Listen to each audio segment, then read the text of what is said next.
Fatui Harbingers consist of Tevat's most mentally twisted people committing crimes on a daily basis. I don't know what these laws of Tevat are made of, all I know is that not every Fatui Harbinger is equally evil. That's for sure. This topic struck me as interesting and worthy of being explored. I mean literally, some of their actions are straight up vile. But nonetheless, how do we define and rank them based on evilness? Well, I've considered 5 factors that I deemed most fitting for the list.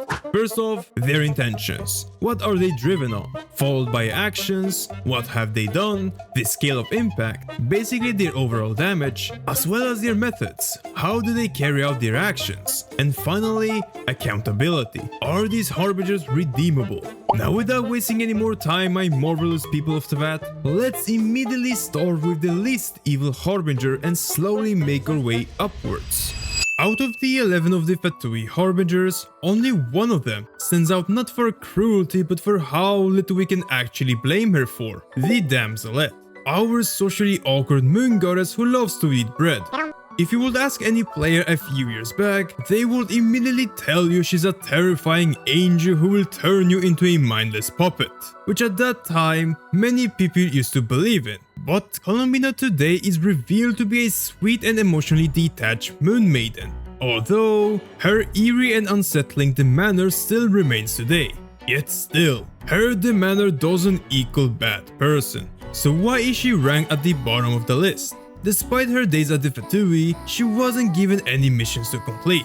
The Tsaritsa would intentionally keep her in Snezhnaya until her time has come. From what we know, she was mostly singing and annoying her co-workers, especially our cold-blooded mecha named Sandrone. Nonetheless, her most cruel crime, however, is definitely something to watch out for. Her crime involves intentionally pointing the moonlight at llamas' antlers, only for them to grow taller. That's, abuse of power? Well, she's just an expert troll nowadays. Now next up, we have a harbinger that falls into that, let's just say, awkward middle ground between evil and morally decent human being. Il Capitano, still believed by many to return, and I'm one of them. Unlike our socially awkward moon goddess, Capitano represents something far more structured, that is built upon many years of experience and raw strength, which earned himself the respect not only from the Fatui, but also from his enemies. He's often described as a warrior of integrity, and this might already sound pretty good on paper. However, let's not confuse his honor with innocence. The captain plays a direct role in carrying out the Tsaritsa's will, whatever it may involve. War, occupation, and violence are part of this will. Therefore, his hands are far from clean. Despite that, he doesn't reveal in it. There's no sadism or manipulation for personal gain, just a soldier doing what he believes must be done. In my opinion, yeah, Il Capitano is the least evil Fatui Harbinger alongside with Columbina. This brave Conran has carried hundreds of souls of his fallen comrades for over 500 years, aiming to finally bring them peace. In another life, Thrain might have been seen as a hero, even though he's on the other side of the chessboard. Another similar harbinger also falls into this line between evil and decent human being, Tartaglia, our handsome ginger-haired man.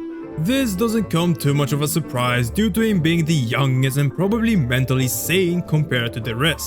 The insanity hasn't consumed our boy yet. Attaboy, Skurg will throw you into the space anyways. Now don't get fooled by this young gentleman, because he's not innocent at all. Unlike the rest of the Fatui Harbingers, Tartaglia is obsessed with sparring and lives for the thrill of a fight. Poor father can't catch a break from him. On account of his pride, he gets into a lot of trouble, especially during Liwei's and Fontaine's Archon quest. Unleashing a destructive beast named Osail as a harmless prank wasn't exactly harmless, and going against the Eudex of Fontaine wasn't a smart move.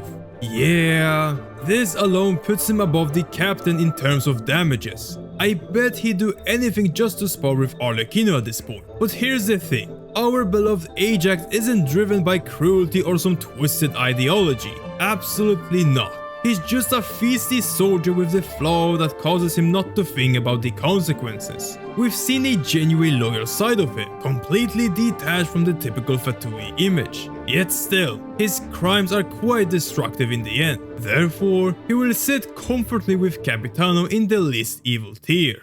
Leaving the grey areas of evilness, we arrive up to morally darker territory. Thus, next on the list, we have Arlecchino, and according to Tartaglia, there is no sane bone inside this woman. But look, she wore cat ears. Now you're probably under the assumption that she's a kind father towards her children, right? Taking them in, raising them, and protecting them. The truth is, House of the Heart isn't your typical orphanage. It turns children into Fatui agents. What makes Arlecchino so dangerous is that she doesn't see herself cruel. In her own mind, she's giving these children a better life. And in a twisted way, she might have a point, you know. It's definitely better than starving out in the blizzard storms of Snezhnaya. Compared to Tartaglia, she's somewhat less destructive. However, her methods, actions and intentions are a bit unusual and vile. Step on me is pretty much a death sentence here. No wonder she's willing to commit treason at any given turn. Like it or not, Arlecchino is evil, that's the harsh truth. Regardless, we can't ignore her contributions in Northcry. After all, she aided us in taking down her narcissistic co-worker for a better world.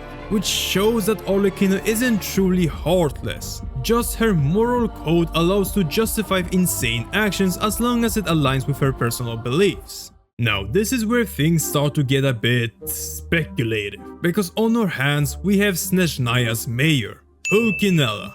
He might look harmless here, but ask yourself, what is he doing so far up in the Fatui ranks? At first glance, he appears to be a short old man with polite and composed demeanor, even mourning La Signora's passing by halting all work for half a day. That almost feels kind. Yet not much is known about him other than he's chilling out in Snezhnaya. So what do we even know about Dobby? Well, let's just say, I'll be putting him above Arlecchino for now. We know that Pulcinella has taken care of Tartaglia's family, and not many Harbingers are willing to speak ill of him. Even Columbina herself teaches us how to talk to Pulcinella. However, our beloved father seems to crack and see through his polite mask, and knows what is going on behind his lovely ears. He's simply a politician, someone who operates not on the battlefield but behind closed doors. This means he's either a mastermind at manipulation or a well-respected and genuine figure in Snezhnaya. Nonetheless, this is purely speculative, of course. We can't really make a clear statement whether Pulcinella is evil or on the grey side. Now how about a Fatui Harbinger that appears openly cruel, ruthless and unapologetic? That's why La Signora is up next, our tall queen who unfortunately got her calcium cannons fried. Unlike the previous Harbingers we've covered so far, Rosalind doesn't hide behind politics or justification. It's just straight up hatred and arrogance from this woman, and I personally love it. Ever since her first debut in Mondstadt, she immediately soured the Harbinger's reputation by kicking the Animal Archon, which led people to decide Fatui equals bad people, and escalating the conflict in Inazuma wasn't her best move. Apparently, that's what good diplomats do nowadays. Nonetheless, she carries out her role with cold arrogance, treating those beneath her as insignificant pests, those setting her above Arlecchino in terms of intentions and actions. What makes her especially so dangerous is that she knows what she's doing and doesn't care about the consequences. Truly, her ego was heavily inflated after gathering the two Gnosis, which ultimately led her to her demise. Although she wasn't always like this, her tragic backstory explains her hatred towards the gods, but that doesn't stop her from being a ruthless lady. You could argue that she was a decent human within the Fatui quarters, due to her being somewhat considerate with the others, but whatever humanity she once had is buried under the layers of bitterness and vengeance. Nevertheless, we gotta address the host of Fatui's tea party gatherings, and it is none other than the marionette, Sandrone. a cold-blooded tsundere. Sandrone takes a different kind of cruelty and pushes it into a more disturbing direction. I'm pretty sure many of you are familiar with the Sanbina memes being all goofy and sweet. I've watched a share of those myself. However, her background as a Fatui Harbinger is actually really unsettling. Unlike her Tea Party member Signora, who is openly ruthless, Marionette's mindset is what makes her so cruel, characterized by extreme coldness and detachment, specifically during the apparent punishment of her subordinate by having his tongue cut out and replaced with an apology note. This is straight up vile. Even how she speaks during the Archon quest is quite disturbing, mainly whenever she mentions removing Columbina's vocal cords to shut her up. Most of her crimes involve psychological abuse, mind-breaking and torture anyway. Who knows what she might have done in the past. Additionally, she treats her subordinates as puppets, thus values their lives equally or less to her machinery, which explains her cold-blooded and murderous persona she carries around. But alas, if it weren't for Notcry and the damselette in distress, Sandrone will be ranked higher on the list. Her contribution was definitely most impactful and proved that she can be a better person, better machine, whatever. Who knows what the future holds up for her. Speaking of the future, I'm glad that the next Fatui Harbinger will finally receive some screen time, and I hope this spot will be fitting for Pantalone, Snezhnaya's only sugar daddy. What we know about Pantalone so far is very little. However, with his recent actions and descriptions provided by his co-workers, we can slowly speculate what this guy is up to. Similar to Pulcinella, Pantalone often operates on Snezhnaya's grounds, where he oversees the nation's economy. Now you might be thinking, what can this handsome, visionless, low-ranking and tall, gorgeous man even do with all his mora? Throw his coins at your face? Probably. Well, the Regrader is unfortunately funding crimes, encouraging unethical and illegal activities with full conscience, just because he's obsessed with the pursuit of fair exchange. This guy is literally collaborating with the most twisted narcissistic person known in Teyvat, the Doctor, and everyone else is also receiving his finances. Well, except for Sandrone, but who cares about her, right? His malicious founding activities are motivated by a deep disdain for the gods, which aligns perfectly with the Fatui's long-lasting ideal. But nonetheless, Hoyo has yet to reveal Pantalone's true intentions before I can comfortably make a definite statement about him. Needless to say, it's time to enter the last zone of evilness, where things are actually getting terrifying. Because at the top of the Fatui Harbingers stands the director known as Pierro. Just like Pulcinella and Pantalone, he's one of the hardest to judge here, mainly because there's even less about him from what we know. However, what we actually do know is that he oversees every actions of every Harbinger. To begin with, Pierro is your typical cartel boss. I guess you can say that. He assigns roles and aligns the Harbingers under the Tsaritsa's will, although he does a quite poor job at that. I don't think anyone listens to him anymore. Yet still, what made me rank him so high on the list is because of his influence and standing. If the Harbingers are pieces of the chessboard, Pierro is the one deciding how they move. By this logic, he's aware of their cruelty and accepts their methods, even if he has to recruit the most insane and sketchy people across Teyvat. He's not portrayed as someone who enjoys cruelty in the slightest, but rather developed a hatred for the divine. Nevertheless, it's too soon to tell if Pierro is actually an insane madman trying to avenge his homeland, or he'll be a reasonable figure in the future of Snezhnaya. Next on the list, we've got probably the most complicated Harbinger on our hands, Scaramouche. Forgotten by everyone but not by the Traveler. And I can already hear someone type, "Dude, who is this random wannabe hat guy? Are you delusional or something? Stop reading fanfiction, man." Whatever. Scaramouche has experienced quite a lot which shaped him into a sadistic, arrogant Fatui Harbinger, and later on, erased everyone's memory to start a new life. As a Harbinger, he actively participated in various schemes that caused widespread harm across Teyvat, mostly involving large-scale manipulation and deception by acting out of anger, resentment, and ego. which eventually led him to develop obsession with becoming a god while also taking pleasure in terror of his subordinates. Aside from his cruel personality, he takes things to the extreme levels. Literally, just causing harm and feeling dissatisfaction from it just screams sadist. Especially during the Inazuma crisis relating to the Delusion Factory incident, where he was fully aware of the consequences of utilizing delusion and the cost of users' life. This shows a clear disregard for human life, treating people as expendable tools in pursuit of his own goal. Later on, he caused a huge ruckus across Sumeru, which ultimately led to his defeat and his new life. He also teamed up with Dottore, so 1 point for that. And this is where the Balladeer begins to fade into something else. He's known as Hat Guy today, and even if he started his path of redemption, it doesn't change the fact that we've witnessed his violent, selfish and harmful past.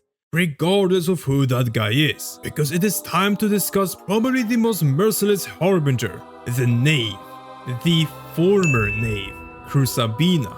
And dear Archon, what a twisted woman she was. Before Arlecchino took over, the House of the Heart was dictated by her predecessor Crucabena, and to be honest, calling her methods harsh would be a massive understatement. She didn't just raise orphans, she made them traumatized, violent and gruesome beings. She thrived on fear and suffering, to the point she even sacrificed her own biological daughter who fell to 16-year-old Arlecchino at that time. The children were exposed to desperation of survival and murdered their way up to the top. Those who failed her expectations, well, they were sent to a nearby doctor for checkups, and they never returned.